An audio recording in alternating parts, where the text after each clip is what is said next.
வேர்க்கடலை முறுக்கு தான் நான் பண்ணியிருக்கேன். இது எப்படி பண்ணுறது அப்படின்றத என்னுடைய சேது சித்ரா கிச்சனில் போயிட்டு பாருங்கள். இது வேர்க்கடலையை வச்சு செஞ்ச முறுக்கு ரொம்ப கிறிஸ்பியாக ரொம்ப அட்டகாசமாக இருக்கும். ஒரு தடவை நீங்கள் இதை ட்ரை பண்ணி பாருங்கள். அடுத்தது கூடை முறுக்கு நான் பண்ணியிருக்கேன்.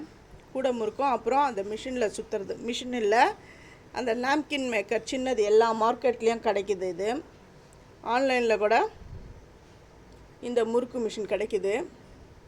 என்னென்னா ஆன்லைனில் கொஞ்சம் 100 ரூபாய் எக்ஸ்ட்ரா இருக்கும். மார்க்கெட்டில் நீங்கள் போனீங்கன்னா அது 200 ரூபாய். இது வந்து அவிச்ச முறுக்கு. அவிச்ச முறுக்குன்னா இந்த திருவிழாலலாம் இந்த முறுக்கு தான் செய்வாங்க.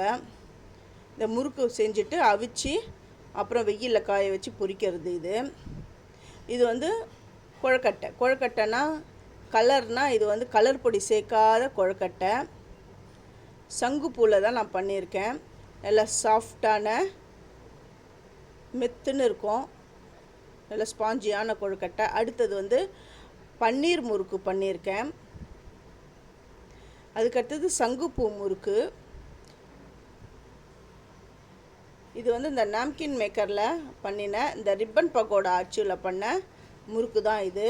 அடுத்தது பின்னல் முறுக்கு, அந்த 3 கண் இருக்குது பாருங்கள், அதில் செஞ்சது அதெல்லாம். இது வந்து கை முறுக்கு, அந்த நாப்கின் மேக்கரில் சுற்றின கை முறுக்கு தான் இது.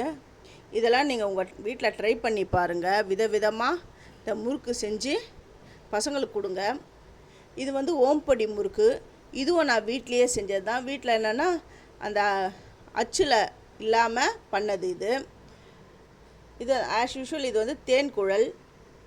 இது வந்து இட்லி மாவு முறுக்கு. இட்லி மாவில் பண்ணின முறுக்கு நல்ல கிறிஸ்பியாக இருக்கும்.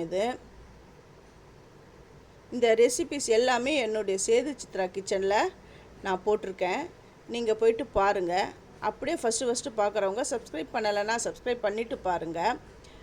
நான் போடுற ஒரு வீடியோவோட நோட்டிஃபிகேஷனும் அப்போ தான் உங்களுக்கு காட்டும். இது வந்து கை முறுக்கு.